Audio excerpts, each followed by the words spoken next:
Now that we know a little bit about electron configurations, I want to start thinking about valence electrons, which are the electrons that are associated with an atom, that are the ones that are most likely to react with other atoms, or most likely to form bonds, or be taken away, or shared in some way with other atoms. And we've already kind of talked a little bit about this as we talked about the trends through the periodic table, but now we'll do it a little bit more formally, and we'll use what we call Lewis dot structures to visualize these.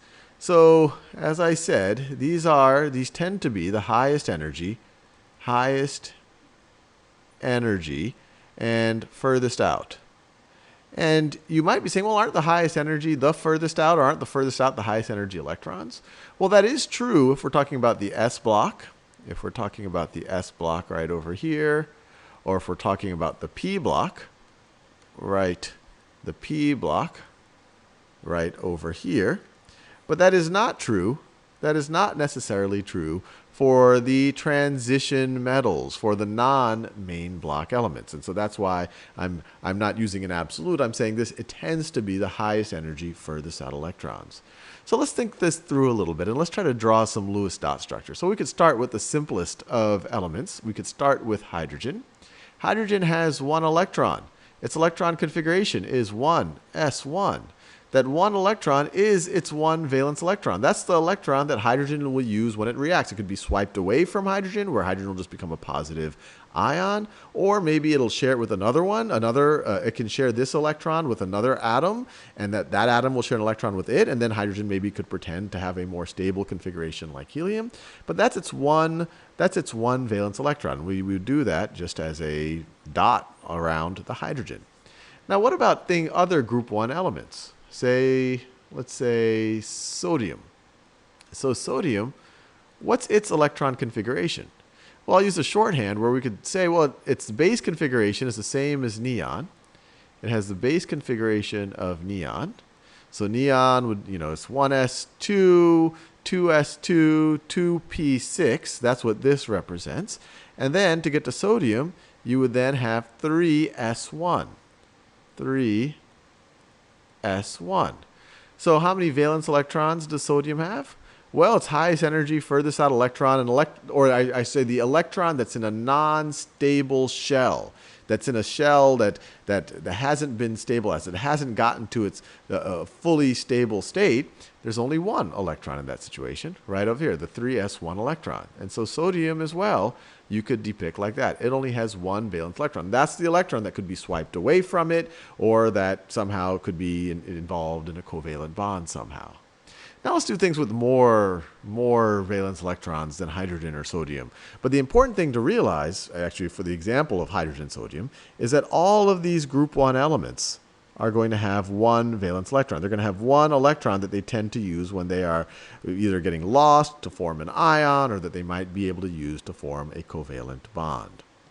Now, let's think about helium. And helium's an interesting character because the rest of the noble gases have 8 valence electrons, which makes them very stable. But helium only has 2 valence electrons.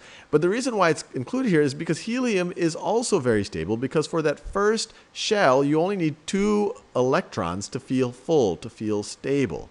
And so helium has two valence electrons. Its electron configuration is 1s2.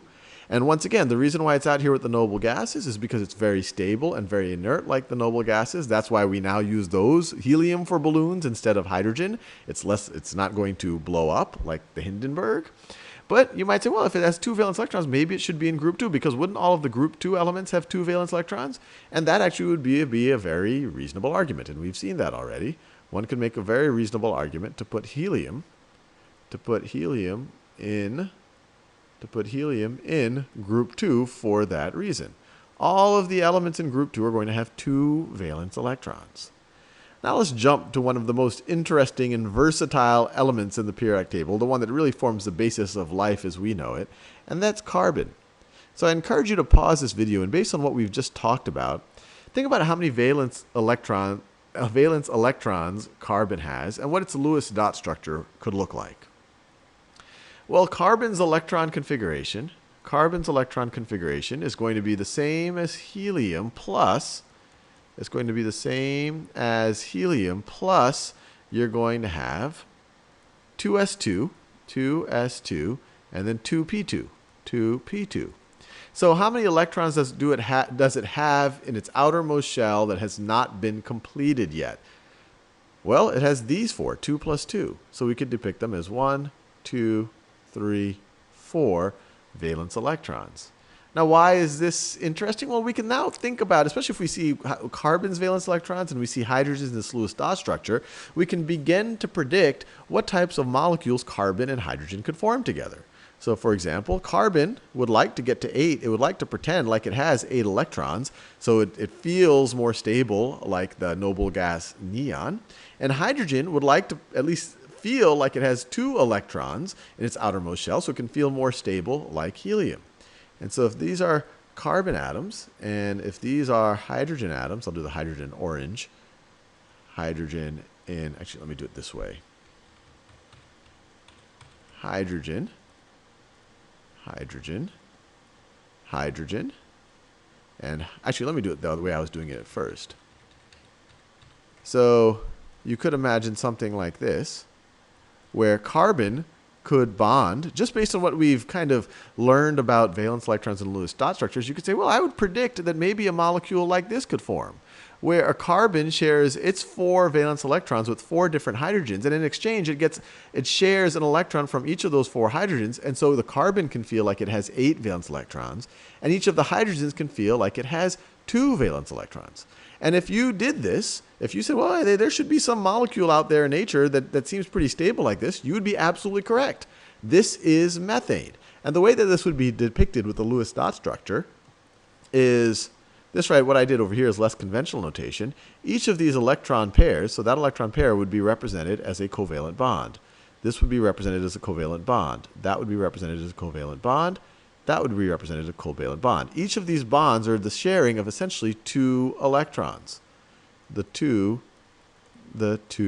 electrons. So carbon can feel like it has 2, 4, 6, 8 electrons, even though it's sharing them. And each of the hydrogens can feel like they have 2 electrons, which gets it into a more stable state.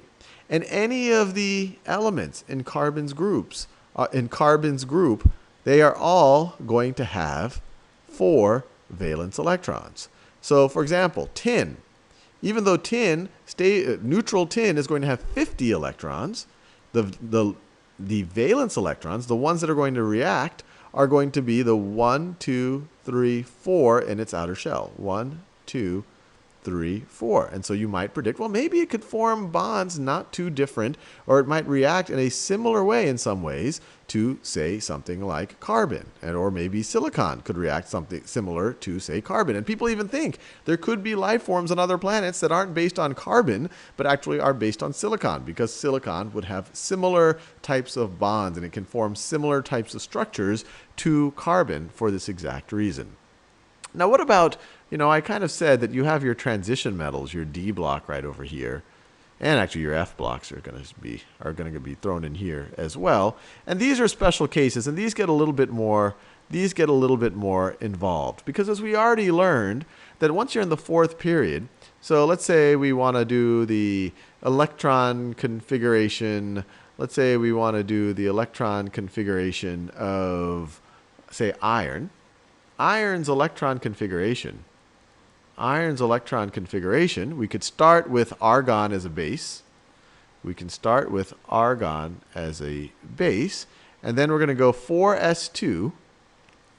We're going to go 4s2, and then we're now in the D block, but we're not going to fill the 4th D, the 4D suborbital. We're now going to back up and backfill into the 3D suborbital. So it's 1, 2, 3, 4, 5, 6. So it's 3D6. So this is where this gets a little bit more ambiguous. What are the highest energy electrons? Well, those are these D electrons right over here. What are the furthest out? Well, they're the ones in the 4th subshell, these 4s2. And so that's why iron's reactivity is a little bit, at least based on just this superficial electron configuration, it's a little bit harder to predict. Iron is known to lose 1 electron, known to lose 2 electrons, known to lose 3 electrons. And so those could be some combination of these highest energy electrons, both the ones that are furthest out and the ones that are highest energy. So iron becomes, and all of the transition elements, figuring out the valence electrons, the electrons that are most likely to react, becomes a little bit harder to predict. Some people, some even textbooks, will say, oh, all the transition metals have 2 valence electrons because they all get to 4s2 and then they're backfilling. And so they would say, okay, these are the 2 valence electrons for all of these transition metals. Well, that doesn't hold up for all of them because you even have special cases like copper and chromium that only go 4s1 and then start filling 3d, depending on the circumstances. Sometimes it does it otherwise. But they're not necessarily. But even for the other transition elements, like say iron, it's not necessarily the case that these are the only 2 electrons that are going to react. You might have some of your d electrons, your 3d electrons, which are high energy, might also be involved in a reaction, might be taken away, or might form a bond somehow.